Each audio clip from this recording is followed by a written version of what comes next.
प्रिय विद्यार्थियों नमस्कार। आज हम मध्यकालीन काव्यकुंज हमारी पाठ्यपुस्तक में संकलित तुलसीदास के पदों की व्याख्या करेंगे। वर दंत की पंक्ति कुंदकली अधराधर पल्लव खोलन की। क्या कहते हैं तुलसीदास इस सवैये में?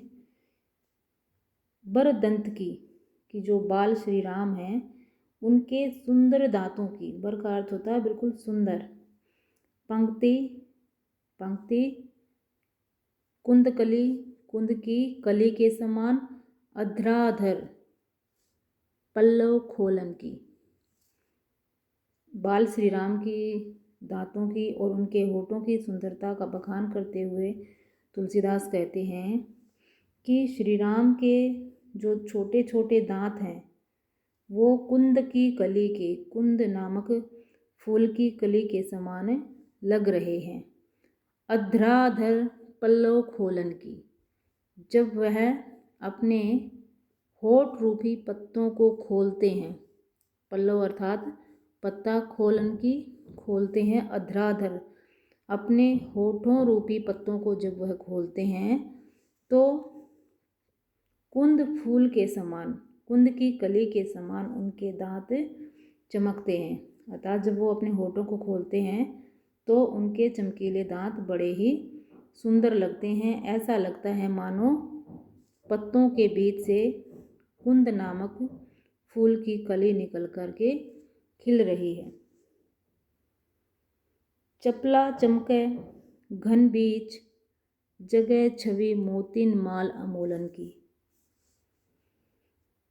चपला का अर्थ होता है बिजली, चमके चमकना, घन अर्थात बादल, बीच जगह छवि मोतिन माल अमोलन की।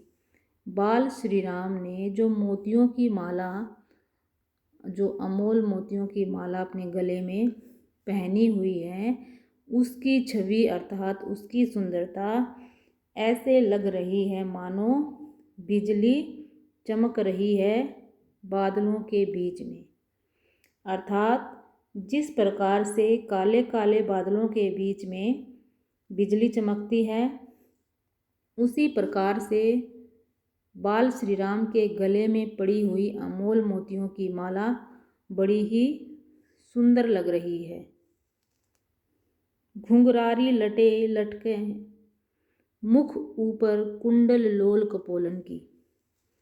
घुंघराले लटाएं, उनकी बालों की अलकें लटक रही हैं उनके मुखमंडल पर। ऊपर यानी कि उसके ऊपर कुंडल लोल कपोलन की, उनके गालों पर, कपोल यानी कि उनके गालों पर कुंडल लटक रहे हैं। अर्थात उनके गालों पर घुंघराली काली लटाएं और कुंडल लटकते हुए बड़े ही सुंदर लग रहे हैं। नेवछावरी प्राण करें तुलसी बलि जाऊं लला इन बोलन की। तुलसीदास जी कहते हैं कि मैं ऐसी छवि पर अपने प्राणों को न्यौछावर करना चाहता हूँ, बलिदान करना चाहता हूँ, बलि जाऊं लला इन बोलन की। और जब बाल लला अपनी मधुर आवाज़ में बोलते हैं ततुलाते हुए, तो उनकी इस छवि पर मैं बलिहारी जाऊं। तुलसीदास बाल श्री राम के बारे में कहते हैं कि मैं उनकी इस छवि के ऊपर अपने प्राणों को भी न्यौछावर करना चाहता हूँ और उनके इन मधुर बोलों पर मैं बलि जाऊं, बलिहारी जाऊं।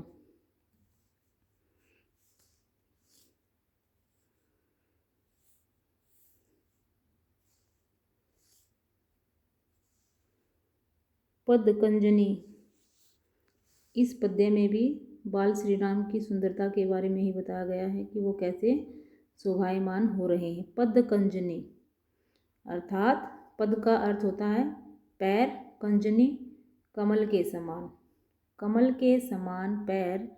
मंजू बनी पन्ही, पन्ही अर्थात जो हम पैरों में पहनते हैं, कि जो बाल श्री राम ने अपने छोटे छोटे पैरों में, कमल के समान पैरों में जो छोटी छोटी जूतियाँ पहनी हुई हैं, वो बड़ी ही सुंदर लग रही है। मंजू का अर्थ है सुंदर बनी हुई है।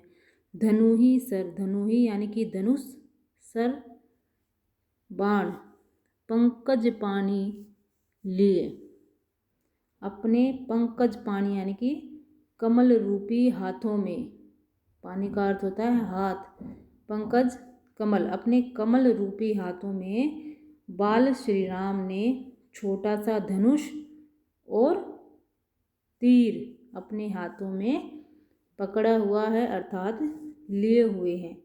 छोटी छोटी जूतियाँ अपने कमल रूपी पैरों में उन्होंने पहनी हुई है और छोटा सा धनुष और तीर अपने कमल रूपी हाथों में पकड़े हुए हैं। लरिका संग खेलत डोलत हैं। लरिका यानी कि उनके जो संगी साथी थे, उनके हम उम्र, उनके साथ खेल रहे हैं। डोलत इधर उधर डोल रहे हैं। सरजू तट, सरयू नदी के किनारे पर, तट का अर्थ होता है किनारा। चौहट चौराहों पर, हाट बाजारों में ये इधर उधर फिर रहे हैं। बाल श्री राम अपने साथ के लड़कों में उनके साथ खेलते हुए इधर उधर सरयू नदी के किनारे, चौराहों पर, बाजारों में, गलियों में घूमते हुए फिर रहे हैं। तुलसी अस बालक सो नहीं नेहू, कहाँ जप जोग समाधि किए।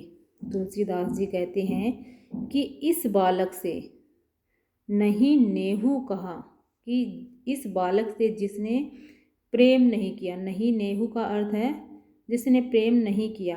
बालक सो इस छोटे बालक श्री राम से कहाँ जप जोग समाधि किए। तो क्या फ़ायदा कि आप जप कर रहे हो, जो कर रहे हो, समाधि लगा करके बैठे हो, तो उनका कोई अर्थ नहीं है अगर आपने इस छोटे बाल रूप से प्रेम नहीं किया। नरवे खर सूकर स्वान, समान कोहो जग में फुलू कौन जिए। कि ऐसे लोग जिन्होंने इस बाल श्री राम की छवि से प्रेम नहीं किया, वे नर खर हैं अर्थात गधे के समान हैं, सूकर सूअर के समान हैं, स्वान कुत्ते के समान हैं। कहो जग में फलू कौन जिए। उनके जीने का इस जग में, इस संसार में क्या फल है, अर्थात क्या अर्थ है, अर्थात उनका जीने का इस संसार में कोई फ़ायदा नहीं है अगर उन्होंने उस बाल रूप के दर्शन नहीं किए, उस बाल रूप की छवि को अपनी आँखों से नहीं निहारा।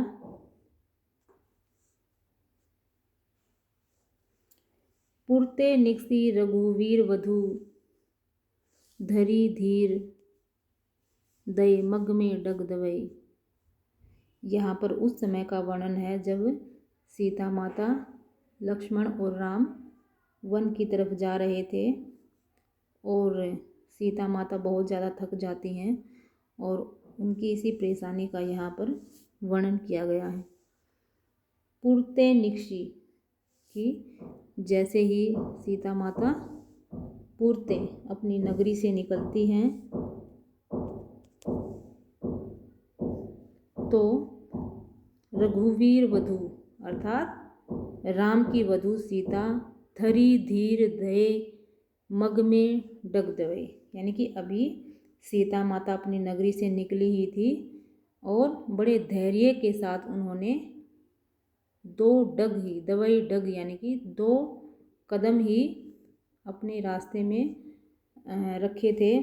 झलकी भरी भाल कनी जलकी, झलकी अर्थात उभर करके आ गई, भरी भाल उनके माथे पर, कनी जलकी, कनी का अर्थ है बूंद, जल की पानी की अर्थात पसीने की बूंदें उनके माथे पर झलक आई थी। पुट सूखी गए मधुरा अधर वही, और उनके मधुर होंठ, बड़े ही कोमल होंठ प्यास के कारण सूख गए थे। फिरी बूझती, और वह फिर बूझती हैं यानी कि पूछती हैं, चलनो अब केतिक। श्री राम से पूछती हैं कि अब हमें कितना और चलना पड़ेगा। पर्णकुटी, पर्णकुटी का अर्थ है पत्तों से निर्मित कुटिया।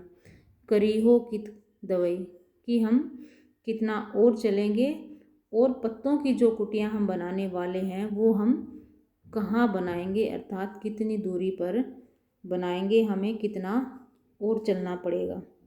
अत्यधिक थकावट होने के कारण सीता माता ऐसा श्री राम से पूछ रहे हैं। तिय की लखी आतुरता, पिय की अखियाँ अति चारू, चली जल चवई। तिय की लखी, तिय की यानी कि सीता की, लखी आतुरता, लखी का अर्थ देख करके, आतुरता उनकी व्यग्रता व्याकुलता को देख करके, पिय की अखियाँ अर्थात श्री राम की अखियाँ अति चारू, बड़ी ही व्याकुल हो जाती हैं उनकी अखियाँ भी। चली जल छवई, और उनमें से भी जल की धारा अर्थात आंसुओं की धारा फूट पड़ती है अपनी पत्नी की व्याकुलता को देखकर।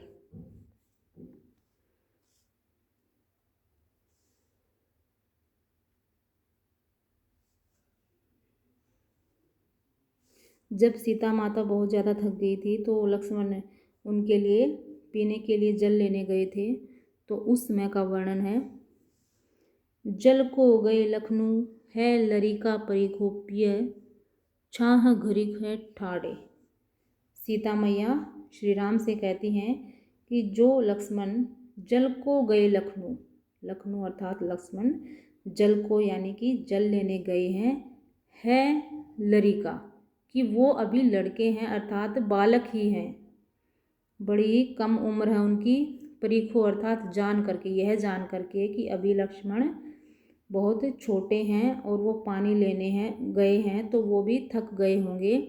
प्रिय, अपने प्रिय से कहती हैं सीता माता, छाह घरिक है ठाड़े, कि छाह घरिक, घरिक यानी कि एक दो घड़ी के लिए हम यहीं छाया में रुक जाते हैं, उनका इंतज़ार कर लेते हैं, क्योंकि वो भी अभी बालक ही हैं और हम ज़्यादा चलेंगे तो उनको भी ज़्यादा लंबा रास्ता तय करना पड़ेगा और हम यहीं बैठकर छाया में उनका इंतज़ार कर लेते हैं। सीता माता स्वयं भी बहुत ज़्यादा थकी हुई थी, इसलिए भी वो ऐसा कह रही थी।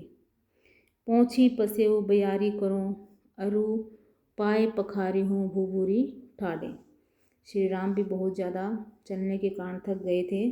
सीता मैया कहती हैं कि पहुँची पसेऊ, पसीना पहुँच करके, पसेऊ का अर्थ पसीना, बयारी करूँ मैं हवा करूँगी, बयारी का अर्थ है हवा, अरु यानी कि और, पाए पैरों को, पखारी हूँ धोऊंगी, भुभुरी ठाड़े जो अत्यधिक चलने के कारण धूल से सन चुके हैं, धूल से सने हुए पैरों को धो करके मैं तुम्हारी सेवा करूँगी, तुम्हारे पसीने पोंछूंगी और तुम्हें हवा करूँगी। ठाड़े यहाँ हम थोड़ी देर के लिए रुकते हैं, रुकने के लिए सीता मैया उनको कहती हैं। तुलसी रघुवीर प्रियाश्रम जाने के बैठी विलंब लो कंटक काढ़े।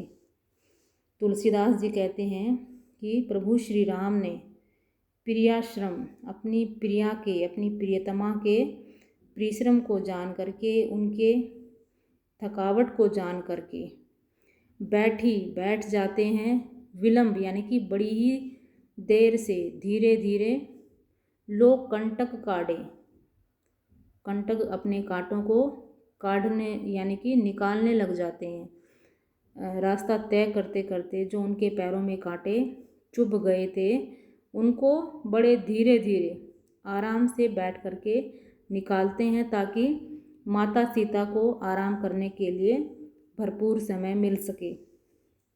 जानकी नाह को नेहु लखो, जानकी अर्थात सीता माता को, अपने प्रिय को, नेहु लखो इतना प्रेम करते हुए जब वह देखती है, अपने प्रति अपने प्रिय के इतने अत्यधिक प्रेम को देखती है, पुलको तनु, उनका शरीर, तनु का अर्थ है शरीर, उनका शरीर पुलकित हो जाता है।